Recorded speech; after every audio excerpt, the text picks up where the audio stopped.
Olá, alunos! Estou aqui com vocês na nossa disciplina de Introdução à Sagrada Escritura e venho trazer um pouco daquilo que são essas partes elementares da Sagrada Escritura, de acordo com o nosso Catecismo da Igreja Católica e também algum material que eu coloquei disponível na plataforma para tirar um pouco, aí clarificar as ideias, alguma coisa que possa ajudar e tirar algumas dúvidas.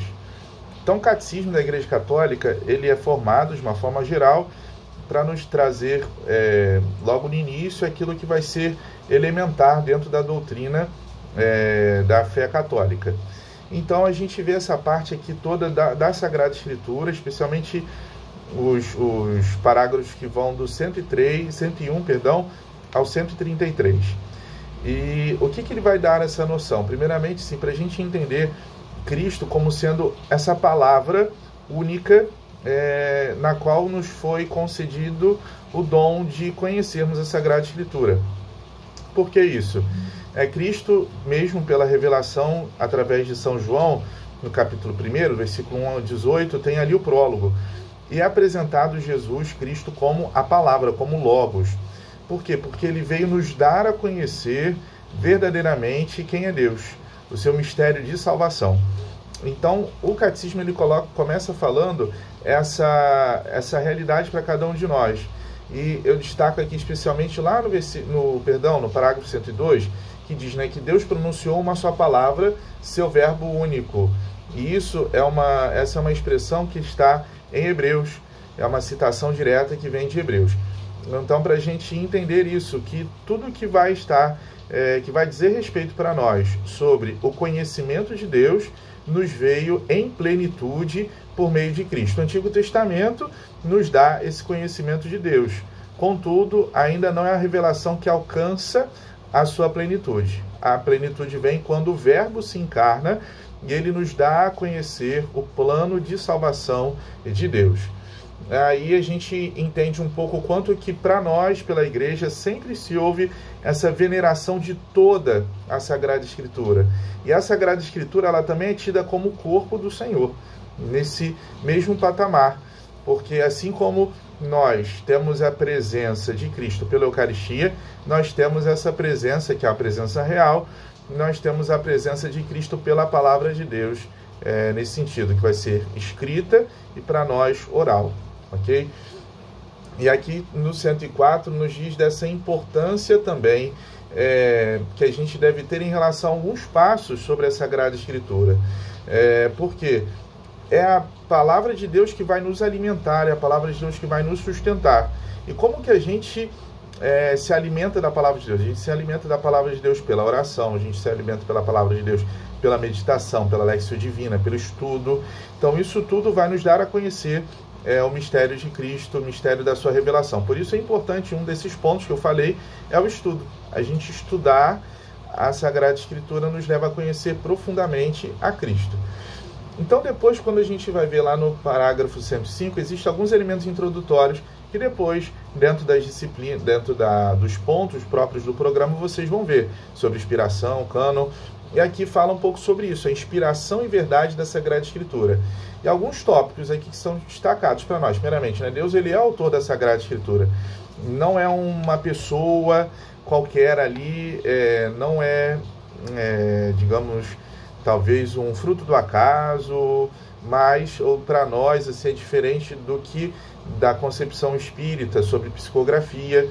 Não é isso. Para nós, propriamente, quem é o autor direto da Sagrada Escritura é Deus. É Ele que vai, ao mesmo tempo, inspirar esses autores humanos através da escrita dos livros sagrados, que nós chamamos de agiógrafos. Quem é o autor sagrado aqui chama-se o nome técnico agiógrafo.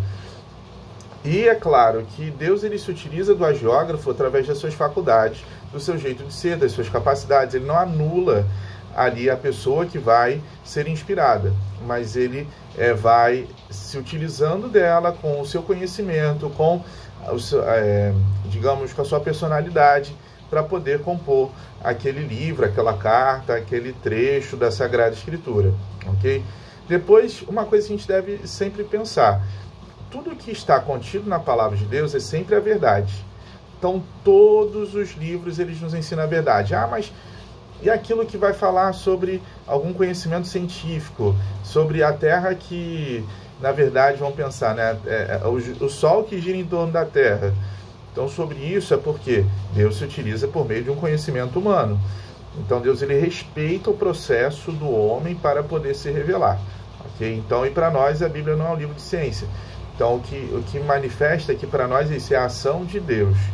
E nesse sentido, Deus, ele agiu conforme o milagre que se tem, que conta a história, né? Que o Sol, ele rodou em torno da Terra. Então, para isso que para nós existe uma palavra de verdade. Agora, diferentemente das outras religiões, por exemplo, vamos pensar, por exemplo, do judaísmo, né? Então, do islamismo. A nossa religião, ela não é uma religião simplesmente do livro. O livro é importante, ele é fundamental.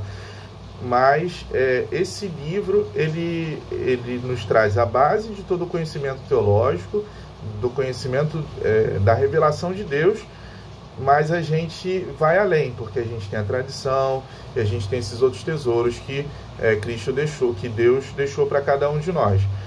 Agora, como o intérprete diz aqui o catecismo, né, que é propriamente o Espírito Santo de Deus. Então, existe aqui a intenção dos autores diretamente. Então, é o Espírito que vai interpretar para nós a Sagrada Escritura. Agora, a gente precisa entender alguns passos. Primeiramente, seriam isso, chamados gêneros literários. O que são gêneros literários? São as formas que os autores humanos eles vão ter para expressar para nós aquele conteúdo que é de revelação. Então, por exemplo, uma profecia de salvação é chamada de um gênero literário. O gênero literário, oráculo de salvação. A gente tem outro gênero literário chamado oráculo de condenação. A gente tem um gênero literário evangelho. Então, isso é uma forma que se tem de escrita que o autor humano teve de acordo com a sua capacidade para poder falar aquilo que Deus havia lhe revelado. Então, só para a gente observar isso quando a gente estiver lendo um texto da Sagrada Escritura, e a gente vai observar essas diferenças.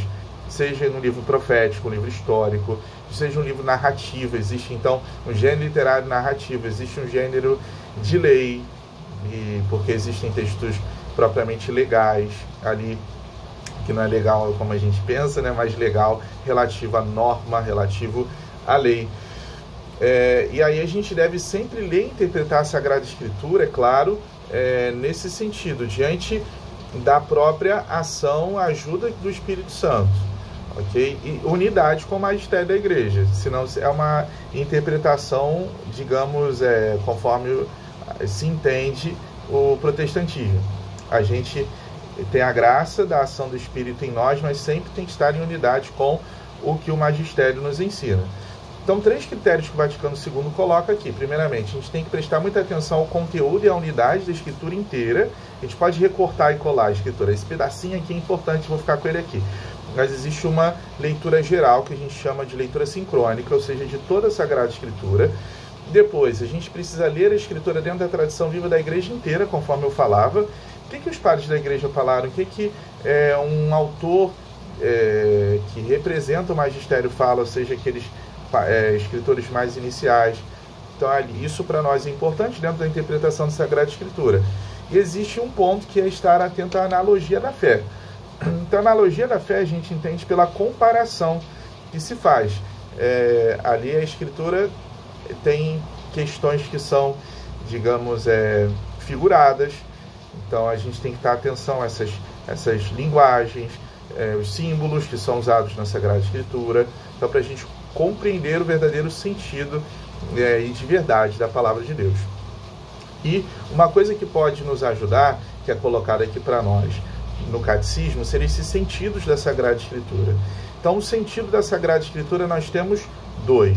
O sentido que é o literal e o sentido espiritual. O literal é propriamente aquilo que está ali, que foi escrito por letra da Sagrada Escritura. Mas existe o que está por trás. E aí o que está por trás é chamado de sentido espiritual.